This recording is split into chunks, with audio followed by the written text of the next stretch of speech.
Okay, today you're going to need to get your graphic organizer back out that we started yesterday. Yesterday we talked about place value. So pretty much we talked about the placement of a digit and how that placement will give a digit a value. So if you have a number that looks like this, and we underline this place, and I ask you what place it is in, you would tell me that it is in the 1/10s, the hundreds place. So that is what place value really is. Every number gets a value based on the place that it sits. So when we talk about these being houses, we could say that it gets a value based on the house that it lives in. And if you look at each one of these houses as sort of like a neighborhood, the neighborhoods get bigger as you move. If you think about them being homes and your decimals, these would be like apartment buildings. These would be like small homes. These would be pretty average, good size homes, and these would be your big mansions, like huge mansions. So you can see as you move from right to left, the value of your number is going to get larger. And as you move from left to right, the value is going to get smaller. So today we're going to talk about that. We're going to talk about the value of a number, and we're going to talk about how to expand, or the expanded form of a number. So basically we're going to look at what a number is. A number can have a standard form, and standard just means exactly what it says. It's the number.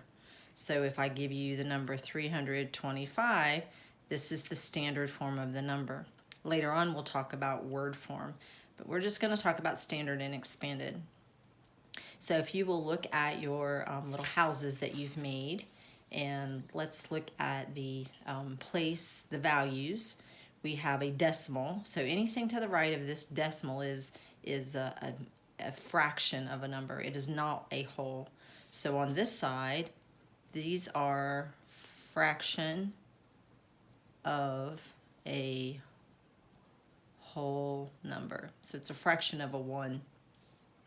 So if you look at the tenths place, it is represented as 0.1, or as a fraction, it looks like 1/10. Both of those mean the same thing.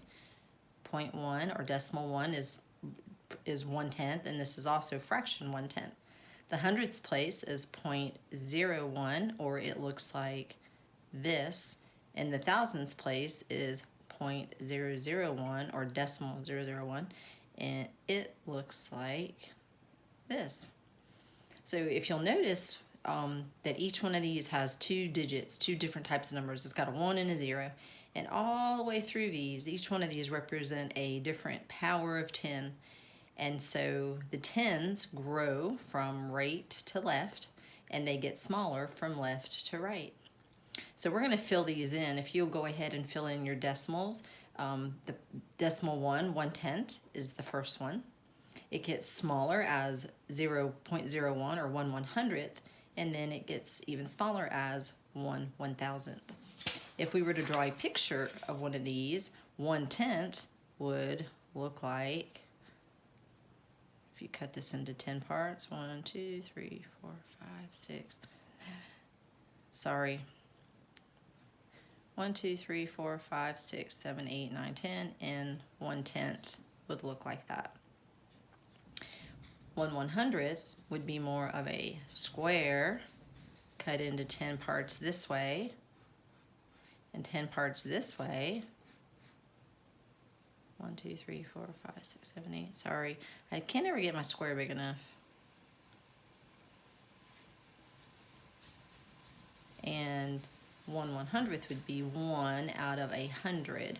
1 out of 100. So we'll talk more about decimals as we move along. Let's fill in the blanks for each one of these 10 value. Of course, this is the ones place, so you write a 1. This is the tens place, so you write 10. You're going to write 100 for the hundreds place. 1,000 for the thousands place. 10,000. 100,000. See how the numbers are adding zeros? Each time you move, you add a 0. 1 0, 2 zeros, 3, 4, 5. Of course, this one's going to have 6, so you do 1, 1, 2, 3, 4, 5, 6. And you're right, this one's going to have 7. You write a 10, and then 1, 2, 3, 5, 6. And the next one over is going to be a 100 with 1, 2, 3, 4, 5, 6. Later on, we'll talk about how you say these numbers when you read them. Remember that you can pause this video at any time so you can get caught up, and you can go back and forward, backward and forwards, and fill in the blanks. So we're going to add one more row onto this today. And we're going to just pick a number. I'm going to use one number to show you how its value changes. So I'm going to use the number 4. So I'm going to put a 4 into each block. So I'm going to put a 4 into the 100 millions. I'm going to just keep writing 4s. Don't forget your commas to separate your neighborhoods.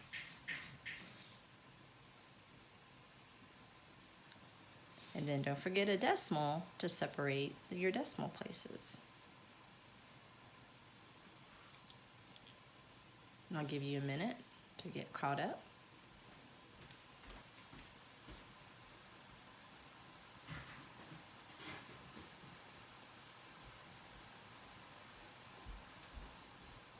I actually had to go let my dog out. Sorry about that.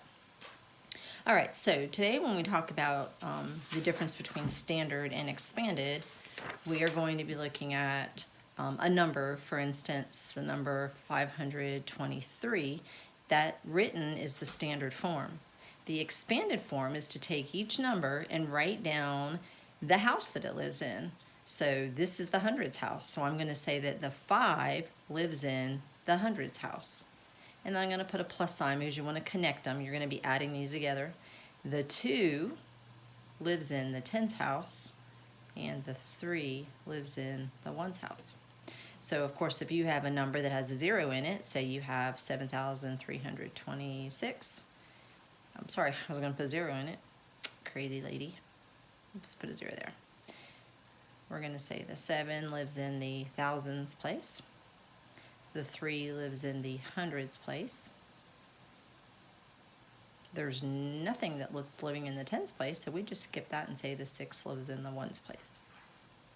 And we'll talk about how we go backwards and forwards with these in just a minute. So let's look at each one of the 4s on here. Each one of these 4s has a different value because it sits in a different house. So this 4 has a different value than this 4. This 4 is smaller than this 4. Remember, the number to the left is bigger because it's in a bigger 10 place. So this 4 is in the tens place. It is worth 40. This 4 is in the hundreds place. It is worth 400. So each one of these, you can write out. You can put the 4 with a 0 and write 40. You can write a 4. So each one of these would be written as 0.004, 0.04, 0.4. This would be worth 4. This one is worth 40. 400, 4,000, 40,000, 400,000, 4 million. I always remember million has 6 zeros, like the $6 million man, but you wouldn't know who that is. I'll explain that later. 40. 40 million, and then 400 million. So each one of these 4s has a different value because it sits in a different place. And to expand it, I'm going to draw one more line.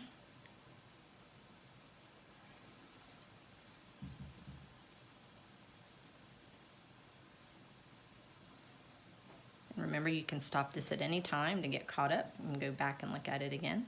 And I'm just going to turn this and I'm going to expand it with a multiplication sign, and I'm just going to start over here in the 100 millions place. So I'm basically going to write 4 times 100 million. So that's telling me that the 4 lives in this house. And then I'm going to put a plus sign. Of course, when you write these, you're going to be writing them from left to right. I'm just trying to fill these in. So I'm going to tell you that this 4 lives in the 10 million house. And this 4 lives in the millions house. And this 4 lives in the 100,000 house. This 4 lives in the 10,000 house. And you see what we're doing here. As I move to the right, my 4 is living in a smaller house. So it's like it's going from a mansion to an apartment. And so its value is going to be smaller. This 4 is in the 10th house. This 4 is in the 1st house. This 4 is in the 10th house, or you can write it as that. This 4 is in the 100th house, or you could write it like that. And this 4 is in the 1000th house, or you could write it like that. And again, we'll talk about these decimals a little more in detail. So each one of these numbers has a different value. So if I'm asking you for the value of a number, if I give you this number and ask you for the value of this digit 6, you would count your houses and you would say, all right, 1s, 10s, 100s. There's my little curve. 1000s, 10,000s. So this is worth 60,000. That is the value of the number. If I give you a number expanded, if I give you 6 lives in the 10,000 house, and 5 lives in the 1,000 house, and 3 lives in the 100th house, and 1 lives in the 10th house, and 6 lives in the 1/10th house. If I give you the expanded form and ask you to write it in standard, you're just going to build a house for each one. So what I do is I look at the biggest number and say, all right, I'm going to need to build 1, 2, 3, 4, 5 houses. And then after the decimal, I'm going to only need to build 1 house. So here's what I'm talking about. I'm going to go, there's my 10,000, there's my comma. This is my hundreds place, my tens, my ones place. I'm going to write a decimal, and I only need to go to the tenths place, so I'm going to draw a space for that. So now this is going to make it easier for me to fill in a number and not miss any zeros or get any wrong. And I'm just going to fill it in by saying the 6 lives in the 10,000 house. So I'm going to put the 6 there. The 5 lives in the 1,000 house. Make sure I double up and check that there's my comma. There's my 5. The 3 lives in the hundreds house. The 1 lives in the tens house. And the 6 lives in the 1/10th house. So look how tricky that is. The 6 is going to go here. So what happens when this house is empty? You can't leave it empty. You have to give it a placeholder. So since none of these live in the ones house, you must write a 0 to make your number complete. So that is going from expanded to standard. Remember, you can re-watch this video as you work on these this week. We'll do one more practice. If I want to expand 37,304, I'm going to say the 3 lives in the 10,000 house. Don't forget your plus signs. The 7 lives in the thousands house. The 3 lives in the hundreds house. Nobody's home at the tens house there. And then the 4 lives in the ones house. And that's the expanded form from standard. And we'll practice these this week.